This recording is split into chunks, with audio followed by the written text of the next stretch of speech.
ാണ് എബി പാട്ട് കവിതയായിട്ട് തിരിച്ചെത്തണം എന്ന് പറഞ്ഞിട്ട്. എബി ഇതൊക്കെ കേൾക്കുന്നുണ്ടോ? എബി തോറ്റു പോകരുത്. തുടങ്ങ തോക്കാനല്ലെന്ന്, ഇതൊക്കെ എല്ലാരും ജയിച്ചു കാണാൻ വേണ്ടി, എല്ലാരും ജയിക്കട്ടെന്നേ. ആ പാടാ എബി. ഓണം നമ്മുടെ മലയാളികളുടെ ഒക്കെ തന്നെ ഒരു ആഘോഷമാണല്ലോ. അപ്പോ മലയാളത്തെ കുറിച്ച് നമ്മുടെ മഹാരഥന്മാരൊക്കെ എഴുതി വെച്ചിട്ടുള്ള ഗംഭീരമായിട്ടുള്ള സാധനമുണ്ട്. അത് ഒരു പാട്ട്, അത് ഞാൻ പാടിക്കഴിഞ്ഞാൽ എത്രമാത്രം മലയാളത്തിന് അതിന് ഒരു സൗന്ദര്യം ഉണ്ടാകും, അല്ലെങ്കിൽ ആ പാട്ടിന് എത്രമാത്രം സൗന്ദര്യം അതൊക്കെ ക്ഷമിച്ചു. ഞാനൊരു പാട്ട് പാടിയിട്ട് ഇവിടെ കാളിദാസൻ തേർഡ് എംപയറിന് ഇട്ടിരിക്കുകയാണ്. ഇതിന്റെ റിസൾട്ട് ഇതുവരെ കിട്ടിയിട്ടില്ല. അല്ലെ, ഞാൻ അപ്പൊ സാധാരണ ഞങ്ങളെ മനസ്സിൽ പറഞ്ഞൊരു കാര്യം, അവൻ പാടുന്നു നിങ്ങൾ പാടുവിടും എന്നൊരു സാധനമായിരുന്നു. പിന്നെ ഞങ്ങളൊക്കെ പ്രാർത്ഥിച്ചു അവന്റെ നന്മ മാത്രം വരുത്തണേ. മലയാള ഭാഷതൻ മാതക ഭംഗി നിൻ മലമന്ദഹാസമായി വിരിയുന്നു, കിളികൊഞ്ചും നാടിന്റെ ഗ്രാമീണ ശൈലി നിൻ പുളിയിലക്കരമുണ്ടിൽ തെളിയുന്നു. അത് മതിയാവും തോന്നുന്നു. സ്വരം നന്നായിരിക്കുമ്പോ പാട്ട് ഒരു പ്രണയ കവി കൂടിയാണ്. ഞാൻ വിട്ടുതരത്തില്ല. എബി ഒരു പ്രണയ കവി കൂടിയാണ്.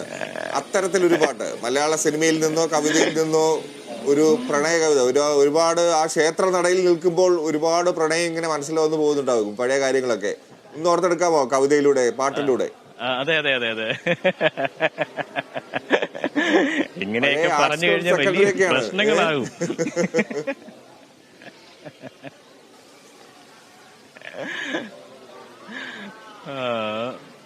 ഈ ലൈവിനൊക്കെ ഇറങ്ങി തിരിക്കുമ്പോ ഇതൊക്കെ അങ്ങനെ ഒരു എന്താ സ്ട്രൈക്ക്. അതെ, ഇത് ഞാനത് ഇരിക്കുന്നതല്ല, ഇങ്ങനെ നിങ്ങളാണ് രാവിലെ എന്നുള്ള സംഭവത്തെ കുറിച്ച് നമുക്ക് അങ്ങനെ ഒരു ഇത് കൂടെ ഉണ്ടല്ലോ.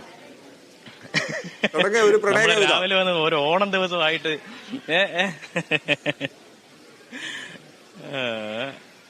അത് പെട്ടെന്ന് അതിലേക്ക് വരാം. ഞാൻ എന്തായാലും രണ്ടു വരി അതിന്റെ ഒരു ഇങ്ങനെ നമ്മുടെ ഈ ക്ഷേത്ര ദർശനം ഉൾപ്പെടെയുള്ള ഒരു സംഭവം, ക്ഷേത്രങ്ങളുടെ അല്ലെങ്കിൽ ആ നടപ്പാതയിലൂടെ ഒക്കെ നടന്നു പോകുന്നതൊക്കെ ആയിട്ട് ബന്ധപ്പെട്ട് അങ്ങനെ ഒരു പ്രിയപ്പെട്ട നമുക്ക് ഇഷ്ടപ്പെട്ട ഒരു പാട്ടുണ്ടായിരുന്നു. അത് അതിന്റെ വരികളിലേക്ക് പെട്ടെന്ന് അങ്ങോട്ട് ഓർത്തെടുക്കാൻ പറ്റുന്നില്ല. അതാണ്. ഞാനൊരു എബിക്ക് ഒരു ഗ്യാപ്പ് തരാം. ഞാനൊരു പ്രണയ കവിത അല്ലെങ്കിൽ ഒരു പ്രണയ ഗാനം പാടാം. 1 മിനിറ്റ് സമയമാണ് എബിക്ക് അനുവദിച്ചിരിക്കുന്നത്. അപ്പോഴേക്കും എബി അതിലേക്ക് തിരികെ എത്തണം. ഓക്കെ, സമ്മതിച്ചോ?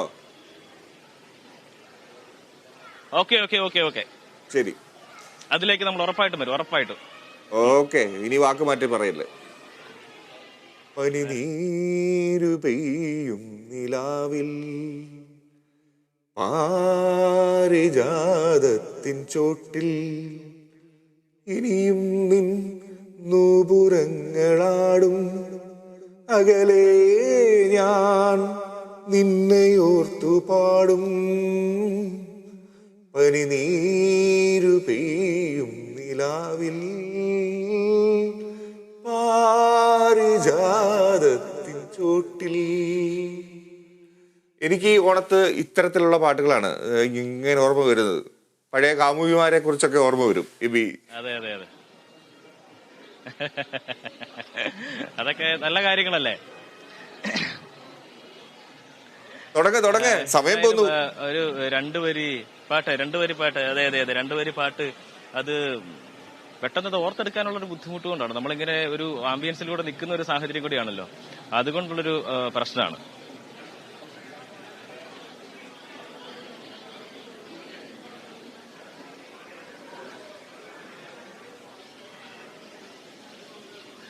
നമ്മള് വളരെ വൈറലായിട്ടുള്ളൊരു ഒരു പാട്ടുണ്ടല്ലോ, തുളസിക്കതിർ നുള്ളിയെടുത്ത് എന്നുള്ള ഒരു പാട്ട്. ഒരു അമ്പലത്തിന്റെ ഒരു ആംബിയൻസിലൊക്കെ നിൽക്കുമ്പോൾ തുളസിക്കതിർ നുള്ളിയെടുത്ത് കണ്ണൻ ഒരു മാലയ്ക്കായി പൊട്ടാത്ത നൂലിൽ കെട്ടി എന്നെന്നും ചാത്താം ഞാൻ. തുളസിക്കതിർ നുള്ളിയെടുത്ത് കണ്ണൻ ഒരു മാലയ്ക്കായി പൊട്ടാത്ത നൂലിൽ കെട്ടി എന്നെന്നും ചാത്താം ഞാൻ. പ്രണയത്തെ കുറിച്ചൊക്കെ പറയുമ്പോഴും ശ്രീകൃഷ്ണനെ അല്ലാതെ നമ്മൾ വേറെ ആരെയാണ് ഓർക്കാനായിട്ടുള്ളത്? എനിക്ക് തോന്നുന്നു അതിൽ എല്ലാ പൂർണ്ണതകളും ഉണ്ടെന്ന് തോന്നുന്നു. ഇനി എന്നോട് ആവശ്യപ്പെടരുത് ദയവ് ചെയ്ത്. എബിയിൽ നിന്ന് നമ്മൾ ഞെക്കി പിഴിഞ്ഞെടുത്താണ്. ഇതൊന്നും അല്ല എബി. എബിയുടെ പാട്ടും കവിതകളൊക്കെ കുറെ ഞാൻ കേട്ടിട്ടുള്ളതാണ്. അതുകൊണ്ട് ഇത്തവണത്തേക്ക് ക്ഷമിച്ചിരിക്കുന്നു. എബി ഇനി ഇത്തരം അവസരങ്ങളിൽ എന്റെ മുമ്പിൽ വന്ന് ചാടുമ്പോൾ ഇതൊക്കെ പ്രതീക്ഷിച്ചോണം കേട്ടോ. ഇനി നമുക്ക് അടുത്ത ഓണത്തിന് കാണാം. Okay AB. ഹരിതയുണ്ട്. ഹരിത നമ്മുടെ ന്യൂസ് റീഡറാണ്. നല്ല ന്യൂസ്